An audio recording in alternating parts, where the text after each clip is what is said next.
Bonjour, dans cette vidéo nous allons voir comment installer et configurer GNS3. Alors GNS3 est un logiciel qui permet de virtualiser les réseaux. Pour beaucoup, on le compare à Packet Tracer, mais il faut bien faire la différence entre ces deux logiciels.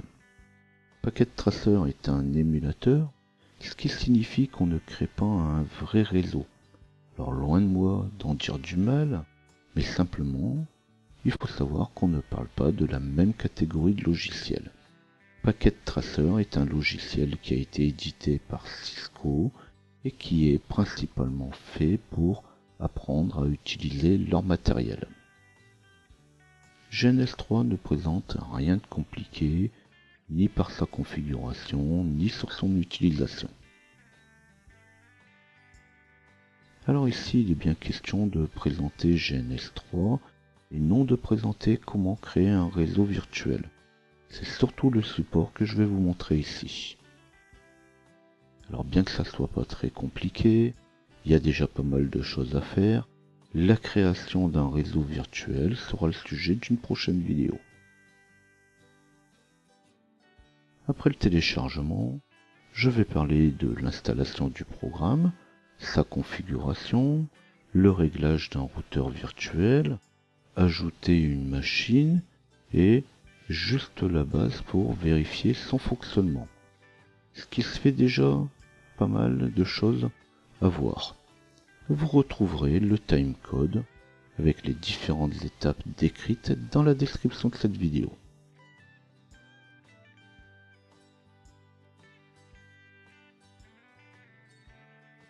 Dans un premier temps, avant de voir comment le configurer, il va nous falloir le télécharger et l'installer. Alors pour le téléchargement, il suffit de se rendre sur internet et puis rechercher Download GNS3 ou télécharger GNS3, voire même taper simplement GNS3. On va se retrouver très vite sur le site qui porte le même nom, puis sur ce site, il suffit de chercher Enregistrer. On va sur le site, on clique sur télécharger, c'est votre choix, le tout c'est d'arriver sur la bonne page. Pour le télécharger, il faudra alors s'enregistrer.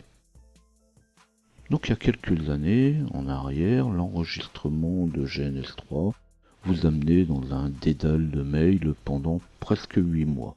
Fort heureusement, aujourd'hui c'est fini, donc vous pouvez vous enregistrer, vous ne serez pas envahi de mails. Et en quelques secondes, ça sera fait. Puis, une fois que l'enregistrement est fait, on peut alors passer au téléchargement. Alors à vous de changer la version de votre choix. On notera au passage la possibilité de télécharger une machine serveur pour GNS3. Alors pour commencer, il ne sera pas utile de la télécharger. Plus tard, avec l'expérience, vous verrez qu'on peut utiliser une VM comme serveur pour le matériel de la topologie GNS3. Alors notez aussi au passage que cette VM doit être de la même version que GNS3.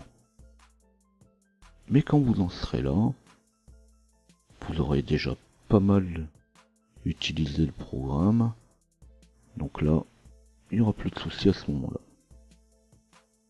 Donc je reviens à mon téléchargement, la version All-in-One ne pèse que 50 mégas. Ça va donc assez vite à télécharger. Pour Linux, c'est encore plus simple, il vous suffit de rajouter un dépôt. Le dépôt officiel de GNS3, puis de lancer l'installation. Donc finalement, rien de très compliqué. Une fois sur le bureau, on pourra donc lancer l'installation.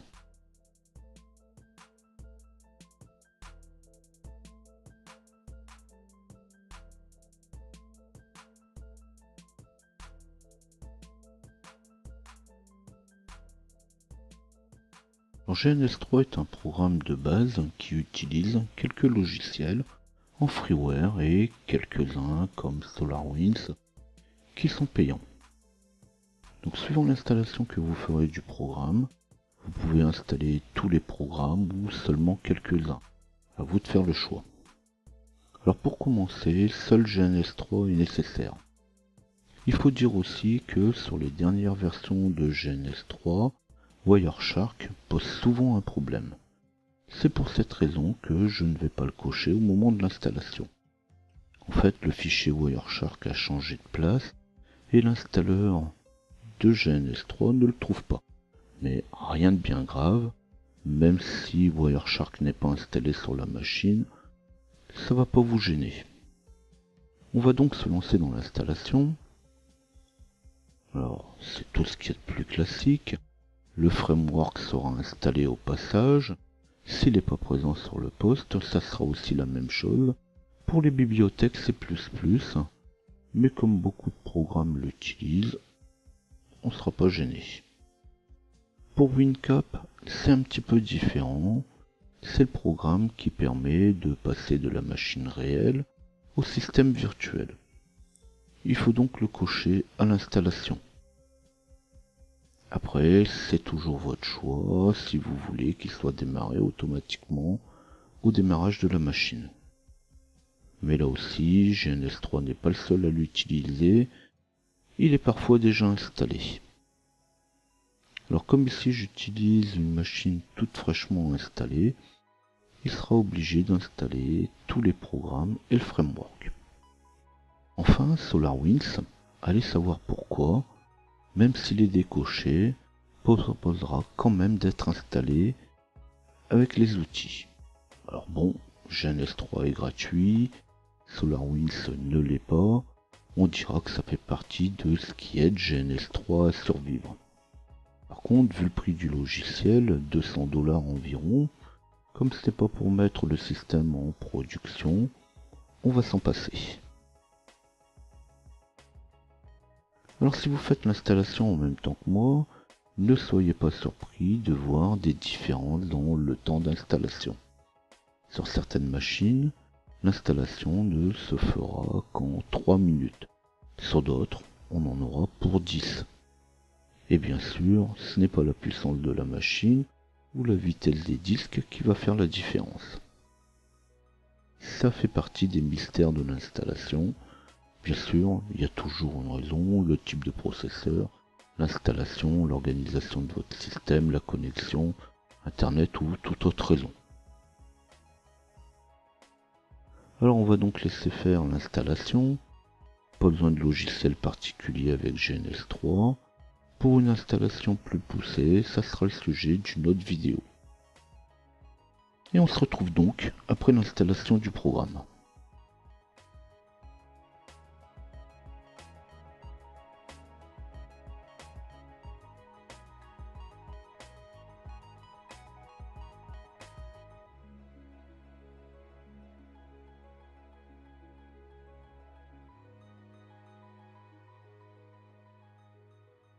Alors bien sûr, à la fin de l'installation, on pourra directement passer à la configuration de GNS3. Alors personnellement, je préfère lancer le programme, puis revenir ensuite sur sa configuration. Alors il faut dire aussi qu'avec GNS3, on revient souvent sur les paramètres. On commence avec un seul routeur, puis par la suite on va y ajouter des pare-feux, des proxys, d'autres machines, un serveur pour GNS3. Il est donc de préférable de faire une chose à la fois et de ne pas tout mélanger. Alors, il faut garder aussi à l'esprit que GNS3 sort un petit peu des sentiers battus. Le réseau est déjà un domaine assez mal connu, et si la volonté y est pas, il est peu probable que vous accrochiez beaucoup sur son utilisation. En quelques minutes, je ne serai pas en mesure d'expliquer et de faire le tour de toutes les subtilités. Je vais prendre un exemple avec l'utilisation des ports réseau. Pour fonctionner, GNS3 utilise forcément le réseau, mais aussi sollicite beaucoup les ports, ce qui va lui permettre d'isoler les réseaux. Alors je ne pourrais pas parler de tous les paramètres, comme par exemple de penser à changer les ports en cas de souci, ou si vous faites des installations spécifiques, que les exécutables ne seront pas toujours à leur emplacement par défaut. Il faudra aller les chercher, parfois même il faudra tester leur compatibilité. pour peu que vous n'ayez pas la même version que moi, le panneau de configuration de GNS3 sera aussi un petit peu varié. Bref, GNS3 c'est pas vraiment réservé aux bricoleurs ni aux bidouilleurs. Alors je dis pas pour autant que c'est compliqué à utiliser ou configurer, mais il est quand même conseillé de s'y lancer avec un minimum de connaissances de base, ne serait-ce qu'en système. Mais aussi, pour pouvoir l'utiliser pleinement, il faut avoir un minimum de curiosité pour être en mesure de découvrir toutes ces finesses.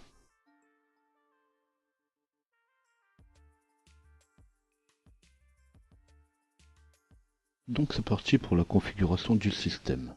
Alors on peut passer par l'assistant, mais on va très vite le quitter. Puis je vais revenir aux paramètres. Alors les quelques points que je vais montrer de l'assistant ne demandent rien d'autre, juste que de lire les messages et de cliquer sur suivant. Alors le serveur local, pour l'instant, c'est votre machine. Alors très vite, on va pouvoir se retrouver avec des petits soucis, comme ici avec VMrun, qui permet à VMware Player d'être utilisé avec GNS3. Si vous l'utilisez uniquement VirtualBox, ou si vous l'utilisez VMware Workstation, vous rencontrerez pas le souci. C'est un petit peu ce que je disais tout à l'heure, ça n'a rien de compliqué, mais GNS3 est plein de petits points qui pourraient être bloquants si on n'apporte pas le sujet avec une bonne ouverture d'esprit. Donc je vais régler le problème et je vais recommencer. Donc j'installe l'API VIX que je vais trouver sur le site de VMware et je continuerai après. Comme c'est demandé, je devrais redémarrer GNS3 après son installation.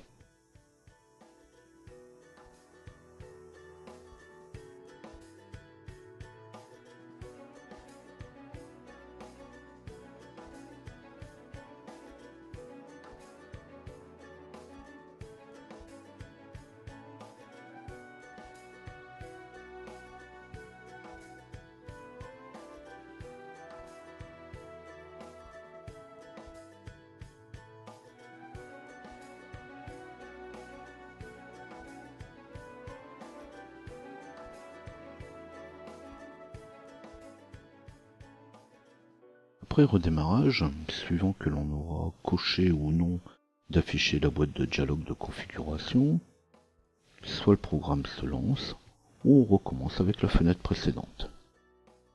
Mais si on ne coche pas de ne pas afficher la fenêtre, on y aura droit à chaque fois. Mais ça reste votre choix.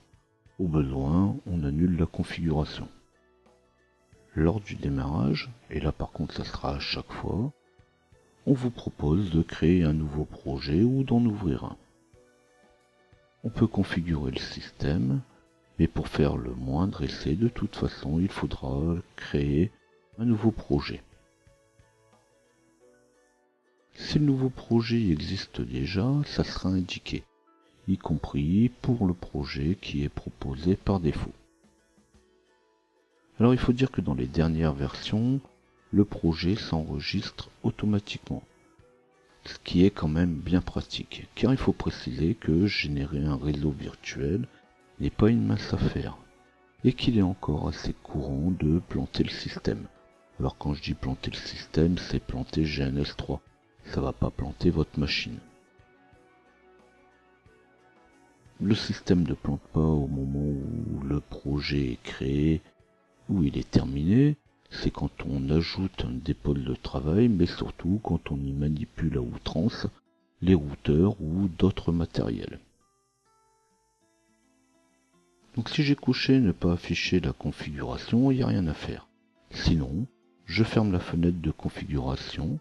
Pour ceux qui n'ont pas eu de soucis avec VMrun, on clique simplement sur annuler pour fermer la fenêtre de configuration.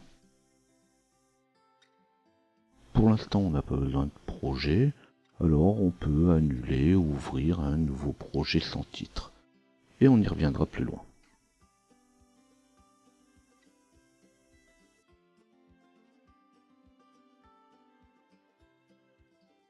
Quand le programme sera lancé, avec ou sans projet, On passe dans le menu édition et on va choisir préférences. Donc quand la fenêtre de préférence va être ouverte, on pourra continuer la configuration qu'on avait éventuellement commencé tout à l'heure. Alors dans Général, on va trouver les différents dossiers. Alors je vous fais pas un dessin sur le choix des dossiers, mais ça reste très important pour l'organisation de votre poste. D'autant plus que si vous utilisez des machines virtuelles clonées, ça on le verra plus tard dans la configuration et l'utilisation de GNS3, mais les dossiers de test, les dossiers d'enregistrement des projets peuvent très vite devenir volumineux. On pourra aussi choisir le style d'affichage, l'emplacement des iOS de routeur, donc là c'est pareil, ça peut très vite prendre de la place, l'emplacement du programme de terminal, outils, l'emplacement des logiciels de configuration comme VirtualBox. Donc je fais pas le tour de tout, parce que sinon il va falloir mettre une rallonge à cette vidéo, mais je vous laisse la curiosité d'aller faire le tour de tous les paramètres.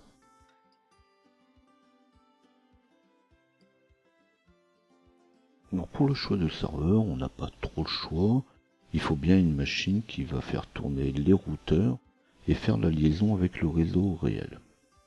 Alors pour l'instant, on se contentera de valider le serveur local. Alors le serveur local, c'est votre machine. C'est celle où est installé GNS3. Alors dans une configuration avancée, on verra qu'on peut rajouter une machine virtuelle GNS3 qu'il suffira de télécharger sur le site de GNS3 pour des plus grosses configurations. Là on commence, alors on va oublier la VM GNS3. Pour la capture des paquets, c'est pareil, on n'en a pas besoin pour l'instant. On va faire une chose à la fois, alors pour l'instant on oublie la configuration des hubs et des switches, et même le VPCS.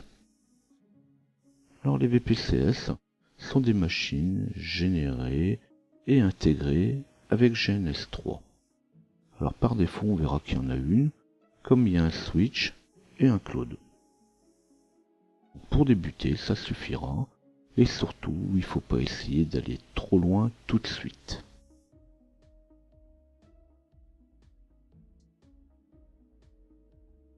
Le prochain onglet qui va nous intéresser est l'onglet Dynamips.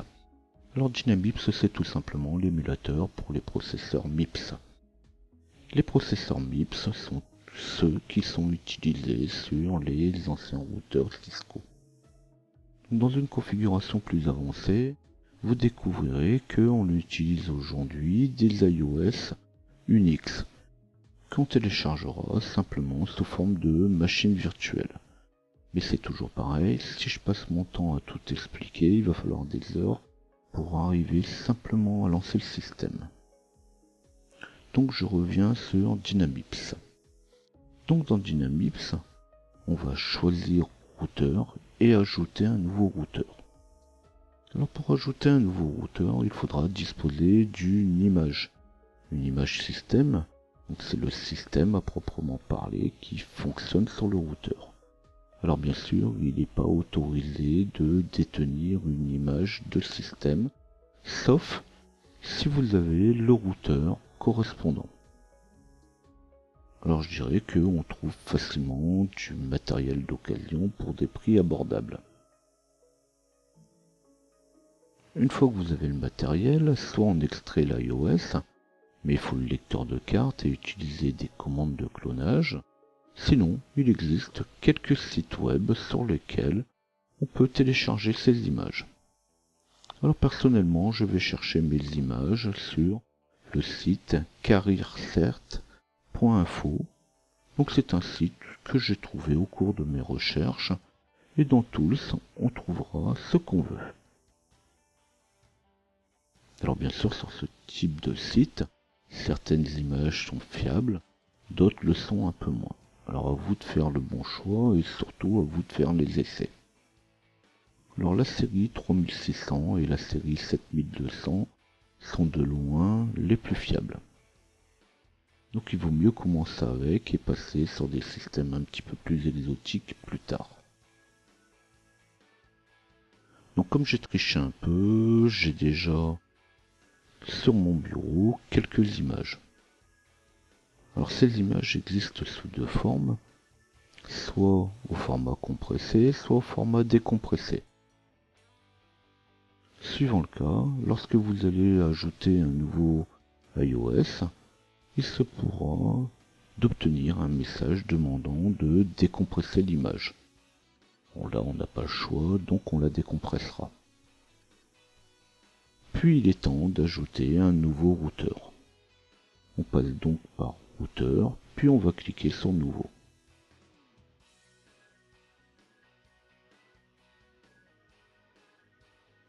Donc si l'image a été téléchargée, on va pouvoir la retrouver sur le bureau. Elle pourra être ensuite supprimée car elle va être copiée dans le dossier des images de GNS3. Alors bien sûr, le dossier images de GNS3, on aura pu le configurer dans l'onglet général. C'est ce que j'expliquais tout à l'heure. Alors quand on a quelques images, ça commence à prendre de la place. Donc moi personnellement, j'ai mis mes images dans un dossier séparé. Je vais donc chercher mon image, en bin ou au format image. Peu importe, il y en a une qui est compressée et l'autre qui ne l'est pas. On fait une copie dans le dossier image, sinon c'est un coup à la perdre en route. Et on décompresse au besoin. Puis on clique sur suivant.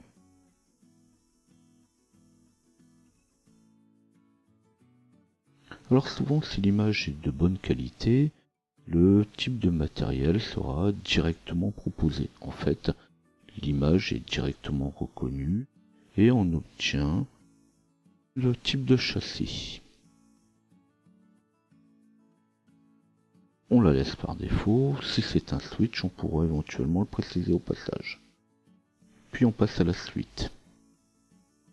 On lui laisse la RAM par défaut avant de passer à la suite. Alors en passant à la suite, on peut alors préciser le type de matériel qui lui est associé, les différents modules qu'on pourra lui fixer. Alors il s'agit des modules par défaut. Quand on créera une topologie, un montage, on pourra toujours personnaliser le matériel. Alors à vous de voir comment vous voulez voir apparaître votre matériel par défaut. Une fois que c'est fait, on va passer à la suite, donc à l'idle PC. Alors l'idle PC est un réglage qui sera utilisé pour émuler le routeur. Donc c'est Dynamips qui utilisera un certain réglage pour le routeur. Alors il est obligatoire qu'il soit fixé, sinon il va consommer toutes les ressources de votre CPU. Alors au cours de l'installation, il y a un bouton Idle PC Finder qui vous permet de le fixer par défaut. Alors, parfois ça marche, parfois ça ne marche pas. Alors vous pouvez passer par là. Si ça marche, tant mieux. Si ça ne marche pas, je donnerai une autre solution plus tard. Alors, si vous cliquez dessus, ne soyez pas surpris, ça prend parfois plusieurs minutes. Et parfois, une fois qu'il a cherché pendant plusieurs minutes, vous avez un message qui vous dit qu'il n'a pas pu être déterminé. Mais c'est pas grave, on verra comment faire après. Je vais vous montrer ça quand même. Quand il aura trouvé, après un certain temps, ça sera indiqué. S'il trouve pas, il suffira de toute façon de cliquer sur terminer.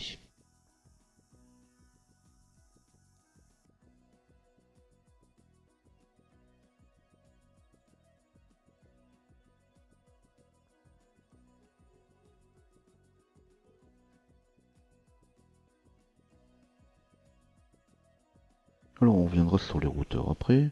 Je vais d'abord terminer ma configuration en passant par les machines virtuelles. Je choisis donc VirtualBox. Donc dans l'onglet de base, je pourrais définir le chemin d'accès à VirtualBox. Alors c'est surtout si vous avez tendance à personnaliser vos installations. Puis je passe à l'ajout de machines. Alors là c'est simple, il suffit de cliquer sur suivant. Alors si tout est configuré comme il faut, les différentes machines virtuelles disponibles dans VirtualBox devraient apparaître. Alors on a le choix d'utiliser les machines liées. C'est pratique si vous faites de grosses topologies, mais c'est un peu encombrant en place, puisque chaque machine qui est utilisée est alors clonée. Donc à vous de faire votre choix, hein. Chacun choisira l'un ou l'autre. Vous testez l'un et puis vous testez l'autre. Vous verrez ce que ça donne, mais on peut toujours revenir sur son choix. Donc je vais donc ajouter mes machines. Alors si une machine est déjà enregistrée dans votre liste, elle disparaît tout simplement des machines qui sont disponibles.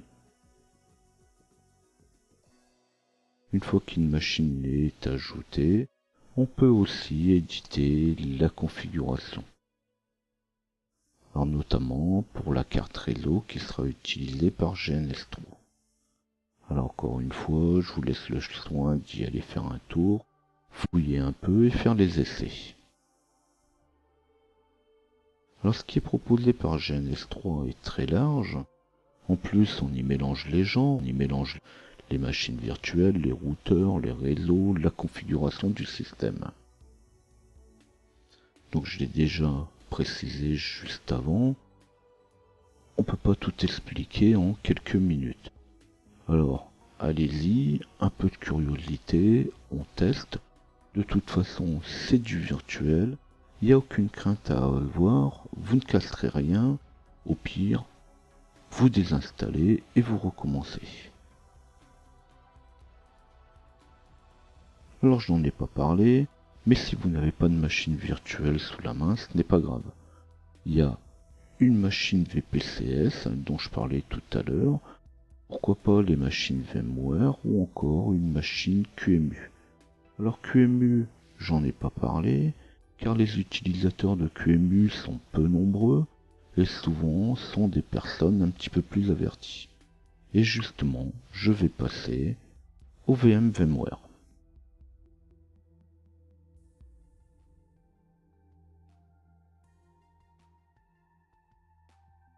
Si vous utilisez VMware Workstation, vous aurez moins de soucis qu'avec VMware Player. Bon, en même temps, VMware Workstation coûte près de 100$, donc le service est différent. Maintenant, rien n'est impossible au travers de VMware Player. Donc on clique sur VMware, et si vos machines n'apparaissent pas dans la liste, c'est bien que VMrun n'a pas été trouvé, donc on recommence la configuration jusqu'à ce que l'on récupère les machines. Alors là aussi, c'est pas faute de l'avoir précisé, il faut un peu de persévérance, de la curiosité, un peu de connaissance, ou sinon un petit peu d'argent et vous investissez dans Workstation. L'idée est d'arriver à finalement ajouter vos machines. Alors après, une solution qui est plus simple aussi, c'est éventuellement VirtualBox.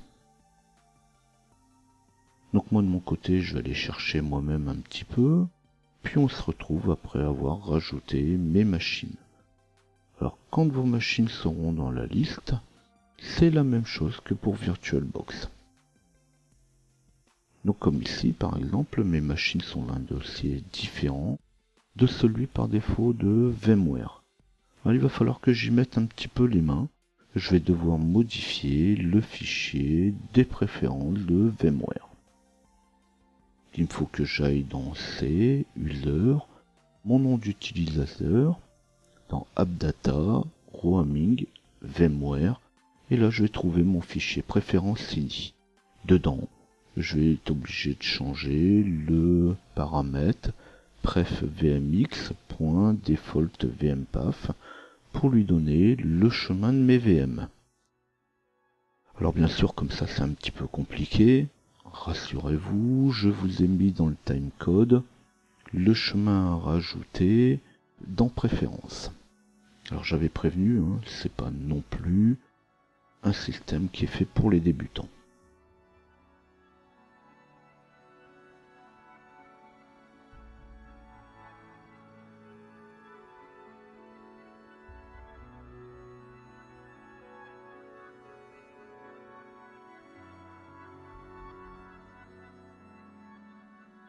Donc quand vos machines virtuelles sont ajoutées, alors uniquement VirtualBox ou VMware, je passe l'onglet Docker. Alors pour ceux qui veulent connaître un petit peu Docker, vous trouverez tout ce que vous voulez dans mes tutos sur mon site. Vous voyez mon QR code. Donc une fois que c'est fait, on peut quitter la configuration, et c'est déjà pas mal. Alors si ce n'est pas fait, on va pouvoir créer cette fois un nouveau projet. Alors après pour le reste, est-ce que vous allez tout garder ou est-ce que vous allez effacer au fur et à mesure les projets? À vous de voir. Sinon, vous pouvez créer un projet que vous appelez test ou essai et le dédier à faire vos essais. Donc quand la fenêtre de projet sera ouverte, on dispose d'un espace sur lequel on pourra poser les différents matériels. Alors on pourra bien sûr définir la taille de cet espace, mais encore une fois, je reviens pas sur le b.a-ba de l'utilisation d'un programme. Plus et moins permet de faire un zoom, on peut dessiner du texte, des formes, mettre des couleurs. Donc l'idée de cette vidéo est bien de démarrer. S'il s'agissait d'une formation complète, il faudrait compter 10 vidéos comme celle-ci.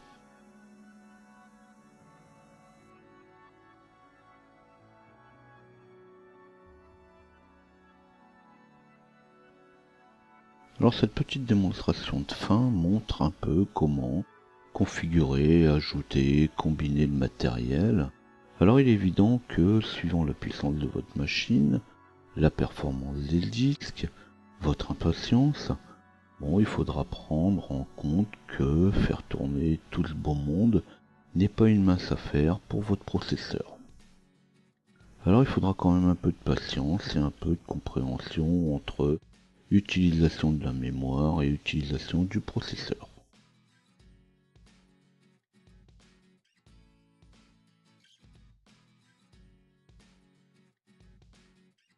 Alors avant de créer ou de faire le moindre essai, on va terminer la configuration de notre système et notamment celle des routeurs qui ont été ajoutés. Alors, pas grave, hein, c'est ce que je disais tout à l'heure, si vous n'avez pas encore rajouté de routeur, on peut toujours en rajouter plus tard. Alors surtout, ce qu'on va configurer, c'est ceux où l'idle PC n'a pas pu être fixé au moment où on les a rajoutés. Alors on va se rendre dans le bandeau de gauche, on clique sur les routeurs, donc ceux qui sont installés sont marqués différemment des autres. Vous pouvez aussi choisir de n'afficher que le matériel qui est installé. Ça c'est une question de goût. Puis je glisse un routeur sur le projet. C'est ce que je disais aussi tout à l'heure. Il faut qu'un nouveau projet soit créé. Alors on peut voir dans la topologie que le routeur n'est pas démarré. Il va falloir le démarrer. On peut cliquer sur la flèche verte qui va démarrer tout ce qui se trouve dans la topologie ou passer par un clic droit sur le matériel pour le démarrer. Alors tout démarrer en même temps n'est pas toujours le meilleur plan, surtout quand vous avez 20 machines.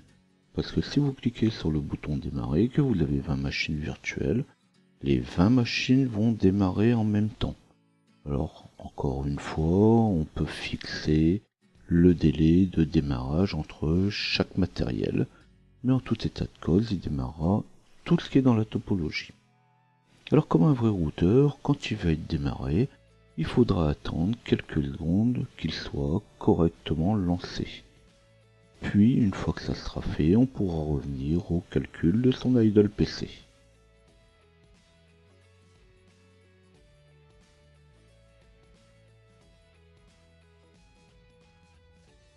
Donc quand le routeur est lancé, on fait alors un clic droit et on va choisir Idle PC. Alors on peut aussi choisir Auto Idle PC qui va fixer automatiquement l'Idle PC comme on l'a fait lors de l'ajout. Mais ici je veux le faire manuellement puisque on a vu que lors de l'ajout ça ne marche pas toujours. Alors le calcul de l'Idle PC va pouvoir prendre un certain temps. Et on va profiter de son temps pour pouvoir lancer le gestionnaire de tâches. Après quelques secondes, voire quelques minutes parfois, une liste de choix d'Idle PC va être affichée. L'idée est de choisir celui qui va consommer le moins de ressources possible. Alors dans la liste d'Idle PC, certains peuvent avoir une étoile indiquant que c'est le meilleur choix, ce qui n'est pas toujours vrai. Parfois il n'y a qu'un seul choix, donc là, on ne peut pas choisir autre chose.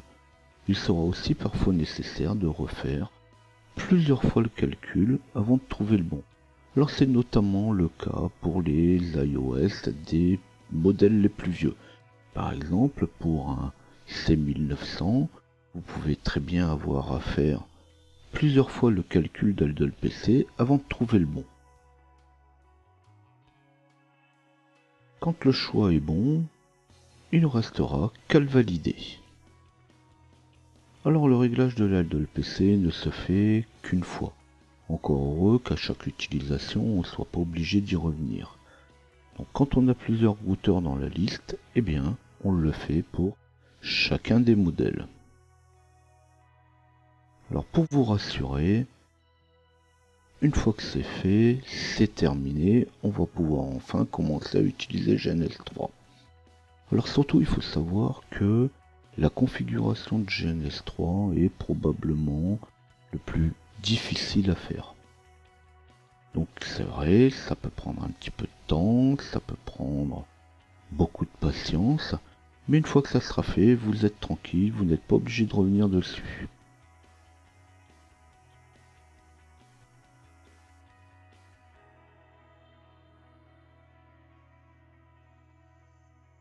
Quand c'est fait, on peut arrêter le routeur placé précédemment, cliquer dessus pour le supprimer, et enfin passer à quelque chose de plus intéressant, c'est-à-dire notre premier schéma. Ce premier schéma sera aussi celui qui va nous permettre de vérifier le fonctionnement de GNS3. Donc cette fois, on va passer dans Ajout d'un poste de travail et on va voir comment le connecter au réseau réel.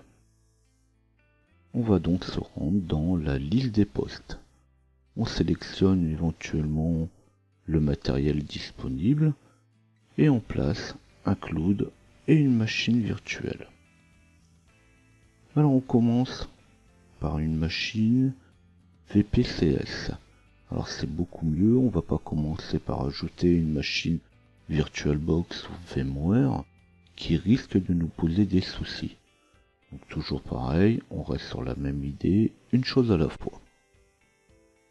Donc quand on a mis le cloud, puis une machine virtuelle, on va les relier avec un câble.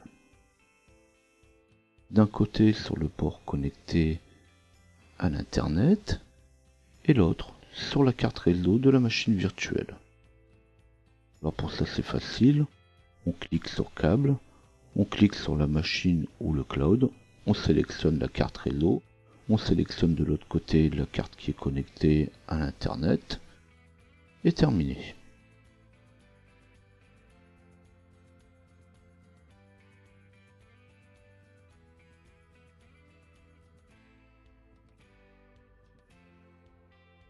Alors si le bout du câble est vert, c'est que le matériel est démarré, s'il est rouge, c'est qu'il est éteint. Alors en principe, le serveur, qui est votre machine réelle, le cloud, devrait être vert. S'il n'est pas vert, il faudra peut-être changer de carte. Vous n'êtes peut-être pas connecté sur la bonne carte, en tout cas celle qui est reliée à l'internet. Donc on démarre, au besoin, la machine virtuelle. Alors c'est comme un routeur, on fait un clic droit et Start. Alors cette fois, il ne reste plus qu'à tester le fonctionnement. Alors on va cliquer de nouveau sur la machine VPCS, un clic droit, et on va aller dans Console. Alors la machine VPCS n'est qu'une petite machine, elle sait rien faire. Elle permet juste de faire un ping et de placer une adresse IP, rien d'autre. Alors pour plus de fonctionnalités, on utilisera plutôt une machine virtuelle VMware ou VirtualBox. Donc une fois dans la console, on va très vite voir les différentes commandes disponibles simplement en tapant un point d'interrogation. Vous tapez point d'interrogation, entrée, vous allez avoir la liste des commandes qui peuvent être utilisées. Alors pour commencer, ce qui nous intéresse ici, c'est de mettre une adresse IP pour tester la connexion. Alors la commande IP espace DHCP permet de récupérer automatiquement une adresse IP par votre DHCP réel. Alors malheureusement, ça fonctionne pas toujours comme il faut. Donc dans ce cas, il suffira de placer une adresse IP fixe.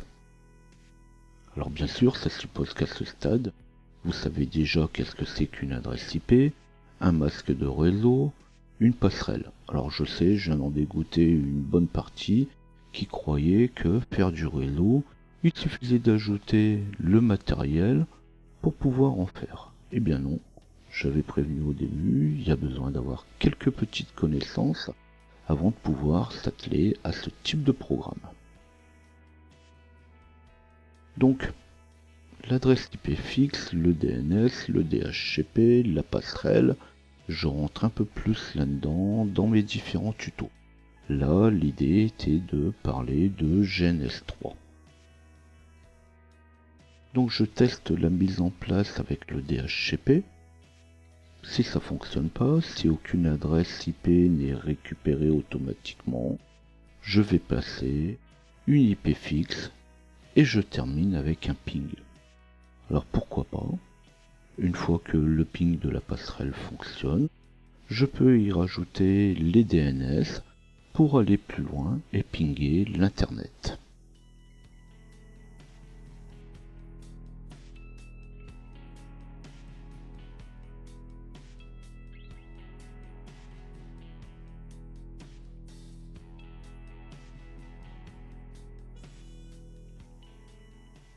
Alors si le ping répond, eh bien c'est fini, il ne reste plus qu'à créer des réseaux. Alors par rapport à des simulateurs comme Packet Tracer, on a accès directement au réseau réel et on peut y rajouter des machines virtuelles avec toute la configuration qui lui est liée. Donc ce qui devient réellement intéressant. Je terminerai donc avec un petit schéma de base pour étayer mes propos et bien montrer que l'on va créer un réseau totalement virtuel. Alors bien sûr, il s'agit que de la base. Je vous laisse regarder, à vous de suivre, et on se retrouve dans quelques minutes pour la conclusion.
Alors GNS3 est un système très intéressant pour créer vos réseaux, pour y faire des essais, créer vos maquettes. C'est aussi un très bon moyen pour apprendre à manipuler les éléments du réseau dans des conditions réelles ou très proches du réel. Pour la mise en production, c'est bien évidemment pas vraiment l'idéal, mais on reste dans un produit qui est principalement pédagogique. Alors si vous savez configurer un réseau avec GNS3, vous serez en mesure de faire la même chose en production. C'est surtout cette partie qu'il va falloir retenir. C'est le moyen de s'éclater sans faire trop de dégâts en cas d'erreur. Pour les préparations de certification, beaucoup vont passer par ce moyen. Alors, par rapport à d'autres méthodes, GNS3 a bien des avantages, à commencer par l'isolation du réseau. Mais il n'y a pas que des avantages, il faut dire quand même que lorsque ça ne veut pas fonctionner, on rame assez, ne serait-ce que pour se connecter au réseau réel au travers de la machine hôte ou d'un serveur. La configuration et le réglage du système n'est pas toujours évident et demande souvent un peu d'habitude ou au moins quelques connaissances pour pouvoir démarrer. Alors personnellement, je l'utilise depuis quelques années et à ce stade-là, je ne cherche plus mes marques. Pour tester un serveur DHCP, un serveur de déploiement, les conditions sont quand même différentes. Alors souvent pour y arriver, en réel, il est nécessaire de couper le réseau réel, ou si vous utilisez des machines virtuelles, vous êtes obligé de passer par un réseau privé ou local. Alors ici, il s'agissait que du b.a.-ba. Vous retrouverez facilement d'autres vidéos qui vous donneront quelques explications pour aller plus loin. Dès que cette première appréhension sera passée, d'autres vidéos vous amèneront vers des configurations plus avancées où GNS3 ne sera plus qu'un support pour la configuration de vos réseaux. Alors pour découvrir l'ensemble de mes vidéos et aussi des centaines de documents, il vous suffit de flasher le QR code qui est ici sur le côté ou taper LJP Info dans Google. Suivant que cette vidéo vous aura intéressé, pensez à liker et n'hésitez pas à vous abonner à la chaîne si vous désirez retrouver d'autres vidéos. Alors je sais bien que GNS3 n'est pas quelque chose d'aisé, donc n'hésitez pas à laisser des commentaires, j'y réponds toujours. À bientôt.